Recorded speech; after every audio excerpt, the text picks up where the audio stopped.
So this week's guest on the podcast is Mr. Joe O'Riordan, and many people know him as Cairo. How are you getting on, Cairo? Very good, Shane. Thanks very much. How are you doing? All good?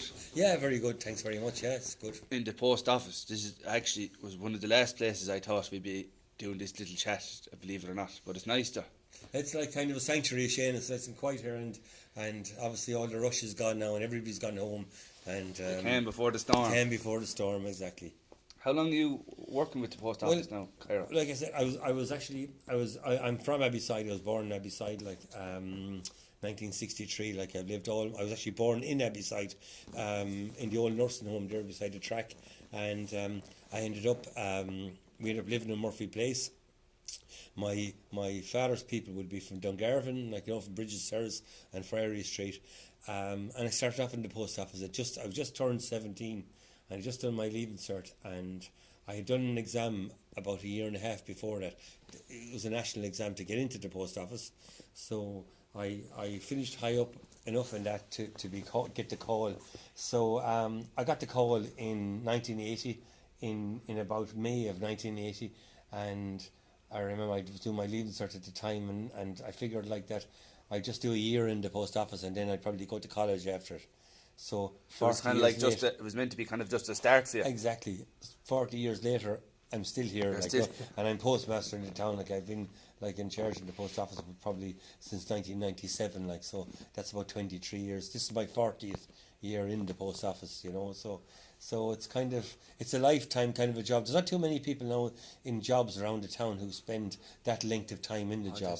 That is a life. But you were before you were here now. You were over across the road from Lawlers. Yeah, I actually I was a post office employee until 2015, and they decided then to franchise out the post office. So I was offered the opportunity to take the post office on as a franchise. So I took it on in 2015. So basically, I'm self-employed, but I work with the post office. So. How long are you in this building with Cairo? We're here since 2015. You're here. Yeah. Since July of 2015. We were in the old building from 1975 until now, and prior to that, then the post office was where the Willow and Oak was. Where the Willow and Oak is now. It's formerly Tom Curran's furniture store. Yes, that's of course. Where the post office was since the foundation of the post office. And there's been a lot of people pass through the post office, people long forgotten even, but it's the post office is synonymous with every town in the country, and it's very much part of people's daily life when the post drops through the door. It's probably under a bit of threat now, the post office, because of the advance of technology. You have the likes of the social media thing. Takes away the need for sending cards and stuff like that. It's slowly taken over by you. And online payments of bills and things like that, And then you have a situation where people are being driven to the banks to collect their welfare payments, even though they might not want to do that.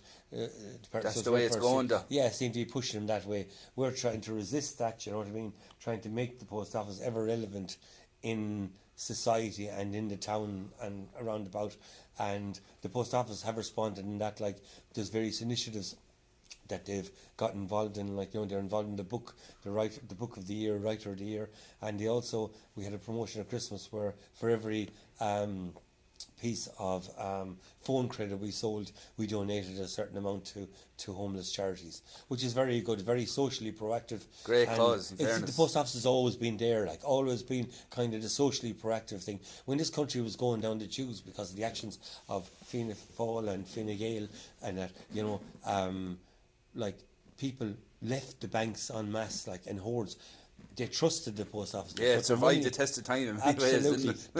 They were queuing up to put their money into the post office because they trusted the post office, And it's a bit of a sad thing, really, that now when the banks are back into profitability and making obscene profits and paying very little tax, that the post office is a little bit deserted now. You know what I mean? It's kind of people. The thing swing seems to be back towards the banks again. Again, unfortunately, yeah, you're dead right. How many people do you employ here, Kyra? Well, in the post office here, I have 2 full-time employees, and I have 2 part-time employees plus myself. You know, so I just have 5 here. Like, you know, I have Alex, of course, Alex has a disability, and he's a very productive member of staff, and it's great to have him. And it's something I've always wanted to do. Like, if ever I was an employer, was to employ somebody with a disability and show fit, because Alex is a lovely young fella. Alex is a good lad, and because somebody may have a disability,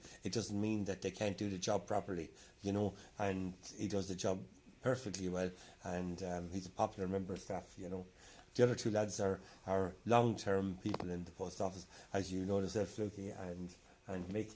And sure, I know the lad. Yeah, and the young lad then comes off the brothers every day, Sebastian, and he's a good lad as well, you know. So we have a good tight-knit bunch here, you know what I mean. And good to give the younger people a chance as well, because it's hard for them to get jobs at times. Absolutely. As well, isn't it? Well, I think it's probably, you see, when you have a post office and stuff like that, and you're bringing people in on a part-time basis, they're not going to be with you forever, like. No, of course not. And it's a vital. We've had other Scott Lennon was in with us for a while as well. It's a vital kind of a transition period, like from school to the outside world. After they go through college, they can always say when they go for jobs, where did you work? Well, I did 3 years part-time work in the post office. That'd look good in anyone's CV. Actually, it does, like, because it shows like that you have. You're efficient, you're competent, and you have integrity. And there's a big element of trust involved as well, exactly. Of course. And they know that you have integrity, and that you get a reference from somebody in the post office. It's worth a lot. That'd look good in anybody's CV, sure, Kyra. Of course it would, yeah. You were moving on anyway from your workplace. You were at, we're just a week and a half down from it now. Was it the WIT arena where the counting took place of the votes? It was in the dome in the dome in WIT, and you know, it was a long day, Kyra. It was a long day. Like, I got down there. You provided great updates to everyone, lads. Yeah, I was talking to people there, and they said, "Oh, what's going on now? What's going on now?" And the only answer everyone had was, "Oh, go on to Kyra's Facebook there, and you won't be long finding out." It was just terrific. Like, I've always had a fantastic interest in politics since I was a small child. You know. I was brought up in, I suppose, a Republican household, in that my father was a very strong Republican. He was a very strong Sinn Féin supporter. Sinn Féin, the Workers' Party, maybe later in his life, but he very strong Sinn Féin's party. His father, which is my grandfather, who lived in number 1 Bridges Terrace, was John Reardon. He was the training officer in the Flying Column. He had a very interesting life. He started off in 1913. He joined the British Army, and I'll try and get through this now as fast as I can. Oh, there's no bother, Kyra, there's no bother. Once we get to see Liverpool and PSG, or Liverpool and Lethgo, sorry. Hopefully Lethgo win it. But he joined the British Army in 1913, you know. He was only 17 years of age, you know, and himself and his brother Will. Because there was nothing around here. The only sector in this country at the time really was the agricultural sector. There was no development of any industry at all. Like, most of the industry was concentrated in the 6 counties in the north of the country, and there was a reason for that. Like, I mean, that was a deliberate economic policy by the British government in this country. They knew exactly what they were doing. They knew. Well, Ireland was agricultural, and we were going to supply their markets with food all the time. So basically, he said, "What can we do?" Like a lot of young lads of his age, they joined the British Army, you know. So a year later, he found himself in August 1914. Obviously, Archduke Franz Ferdinand was assassinated by a Serbian anarchist called Gavrilo Princip in Sarajevo. This triggered a series of events, which meant that John Reardon from Bridges Terrace, Dungarvan, and his brother Will ended up in France as part of what was called the British Expeditionary Force. They were the first 100,000 soldiers into World War One. They ended up in France in August 1914. Now, the feeling was, of course, at the time was that, sure, it'll be a few weeks and we'll be back again. Yeah, but that not a long period. Yeah, exactly. Not a long drawn-out campaign. Obviously, what happened later was horrific, and it was total opposite of what they thought first. So he ended up fighting in the First World War all the way through. He ended up actually he was at Ypres, which was Passchendaele, which was a seriously heavy battle. He was at the Somme. He spent time in Egypt, and funnily enough, now Jesus, Claro, he got around, didn't he? Yeah, absolutely. when you see the advent of or the influx of Syrian refugees into Dungarvan, and I must say they're very welcome. They're lovely people, and he was actually in Syria as well. He was actually in Syria, in Damascus, putting down an uprising after the war. But anyway, so he came back anyway, like, you know what I mean, and he came back. From accounts I've been passed down through, he came back like with a great hatred of the British establishment, what they did to their own people, what they did to Irish people in the front, like the way that the young men like were treated of every background were treated like cannon fodder, and he identified very much with the socialist, the ordinary English guy. Who was from a working class background, who ended up on the front, or Scottish or Welsh guy. His brother Will actually was killed in the third battle of Ypres, which was Passchendaele, on the 5th of August 1917. He was killed by a road mine. So like he had that in him as well. So when he came back anyway, obviously the 1916 rising had happened, and it was there was a real air of people wanted their freedom. There was an air of nationalism in the country that was extremely strong. So his first thing that he did was he joined the flying column. Now, because he's a British soldier, obviously that seemed to be a difficult thing to do. I was just about to say that. But he had a couple of very good friends like Nipper McCarthy and they said this man is A1 like, and that, you know, and like Tom Barry in Cork. Tom Barry was also in the British Army, one of the very famous rebel leaders of the War of Independence. He was also, they were littered all over the country in various flying columns. The level of experience and the level of expertise they had in terms of drills and in terms of handling munitions and all, he actually trained the boys how to use guns, how to take them apart and that. So and just he trained them in every aspect of warfare. That they needed okay? to, yeah, absolutely. So he carried on anyway, and he organised the ambush in Piltown, which was the most successful ambush in the War of Independence in anywhere in Ireland. It was in 1920. It was November 1st, 1920, All Souls Night, and they ambushed the British in Piltown, which is just there at Kinsale Beg. You know where Kinsale Beg is? Oh, of course, yeah. So it was just there. So there was 3 British soldiers killed, all right, and the boys, and they got more weapons and ammunition than any other ambush in the country. So they took it over the Northern Mountain. The next situation he found himself in was he went himself and Nipper McCarthy, Mick Mansfield, and Ned Kirby went to Cappoquin. They were sent up to shoot 2 Black and Tans who were causing wicked trouble up in Cappoquin. That was their mission. So they went into Cappoquin anyway. And now Ned Kirby now would be Johnny Barry's. You know Johnny Barry's? Oh yeah. You know the Barry's. The Johnny. He would be their grandfather. So Ned Kirby and them, they went up anyway. And there was a gun battle ensued in Cappoquin, and there was young RIC man lost his life. His name was Isaac Ray. He was only 18 years of age. So anyhow, after that in February, himself and Pecking Whelan were in my grandaunt's house. That was his, John Reardon's sister, and the house was raided by British soldiers and the RIC. Oh, jeez. Pecking Whelan and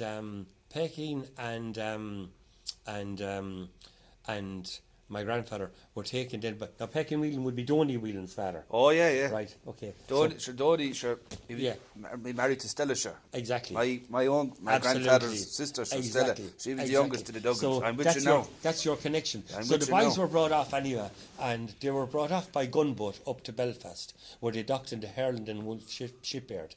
From there, they were treated terribly. Like the Herland and Wolf ship workers were actually all Protestant workers. You couldn't be Catholic and get a job in the Herald and Wolf shipyard. They built the Titanic, but there was no Catholic hand on the Titanic, right? So anyhow, So basically then they were marched out to the camp in Ballykilner. Now, there was some notable people in the town were held in Ballykilner. Like Father Bannock's father, he was in the square. He was in Bally. You know, the Dan Fraher had the place at the corner of the square. You know, the wine merchant is now. Yes. Dan, and it's Erica is in it now, but that's or Iraher. I don't know what actually Irish, but anyway, he sold the pitch or gave the pitch to the GA, the Fraher Field. That's called after Dan Fraher, right? Okay, he was the oldest occupant of Ballykilner camp.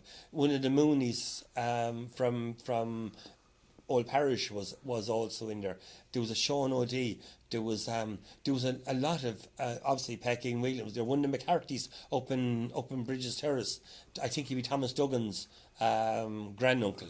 He was also kept up there. A lot of prominent Republicans. Like all these people you're talking about now. Mm-hmm. I know all their relations down. It's great. Absolutely. When he was in Ballykilner, then he became head of the escape committee up there. Because basically they had to spring two people. One was Colligan, the other fellow was by the name of Joe McGrath. Now he becomes far more significant in the history of this town and the history of Waterford at a later date, and I'll explain to you in a minute. So anyway, so McGrath and Colligan anyway were up there anyway, and they were trying to figure out a way to get him out. So the first thing they tried to do was try and get under the fence. They tried that, but they were caught.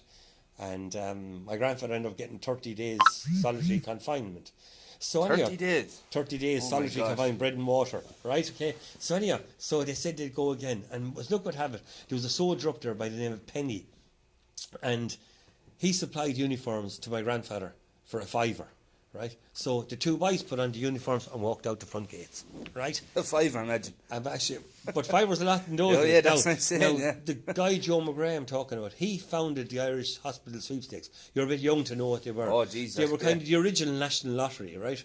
He made a fortune out of it because it wasn't at all regulated.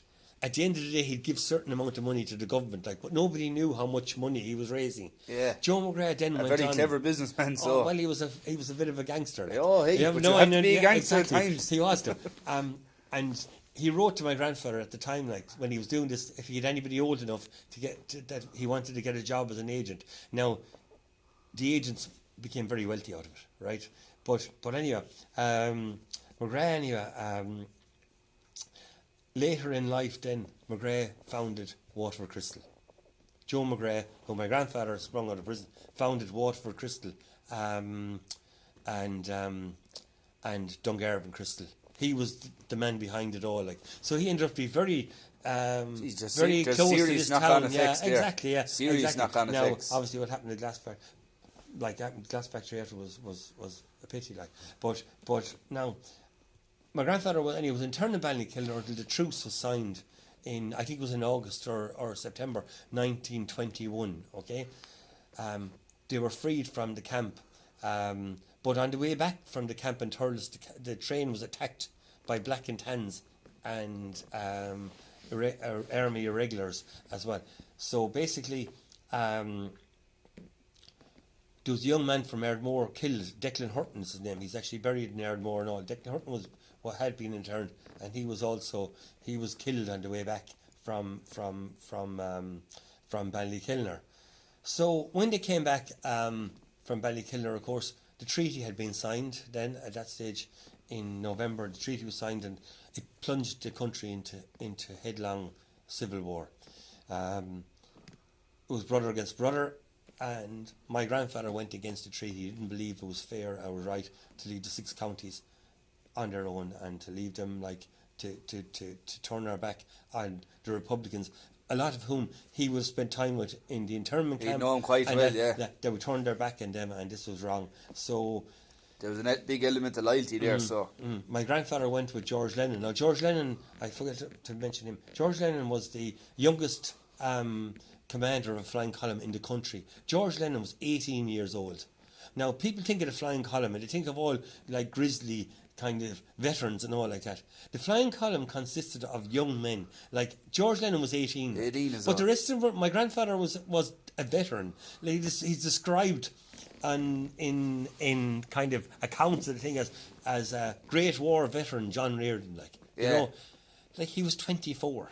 Like he was same age as you are now. Same age as me like, now. Yeah, exactly. He was 24. He was when he came back from the war. He was only 22. At this stage, he was 24. Like, and he was a veteran. Like he was only a young fella. So basically, that's mad by when you think being classed as a veteran. And exactly, only, 24. But they were so young. Like the Manceys were so young. Like you know what I mean. Ivan Lennon obviously was so young.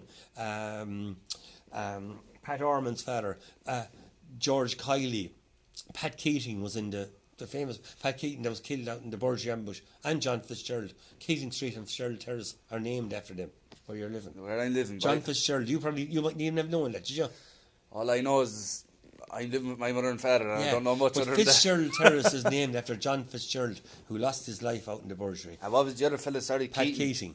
And that's obvious. That's Keating Street. They're Kilmacthomas, yeah, and exactly. So like this is the point. Like, and where them two guys from? Sorry, Cairo. There were two of them from Kilrossenty. Kilrossenty. Yeah.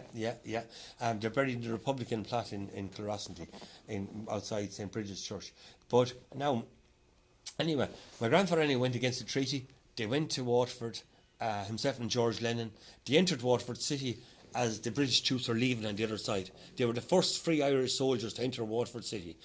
When they got into Waterford City, it was a strange one, like, because Waterford City, the women there pelted them with fruit and spat at them and everything like that. The Shawleens, they called them, because they loved the British soldiers, because they had brought money into the thing, and like they were just.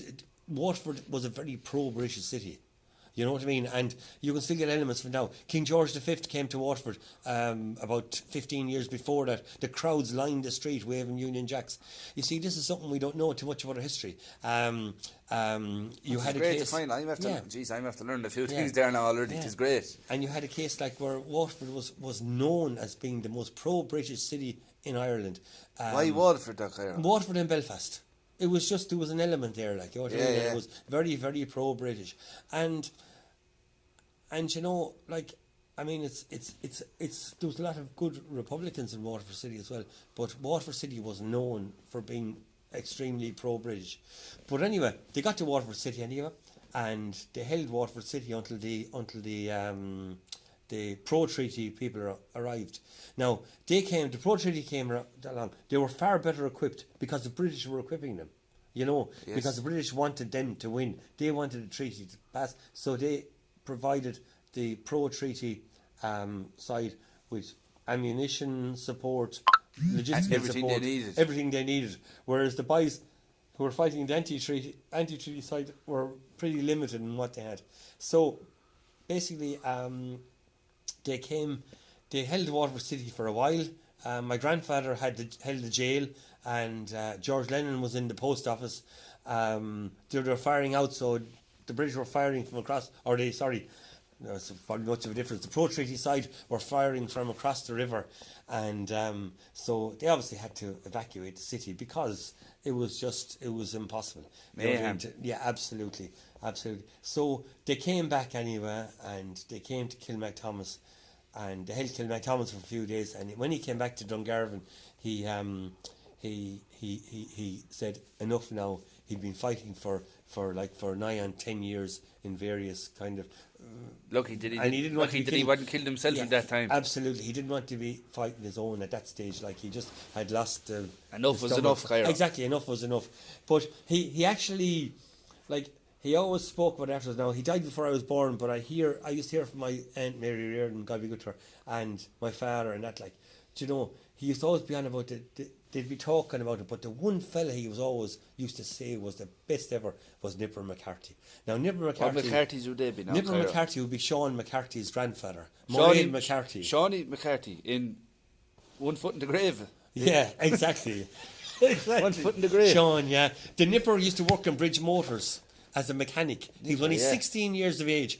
And the Nipper, my grandfather said he was 10 years fighting. He said he never saw a braver man, he said, than Nipper McCarthy. He said he was incredible.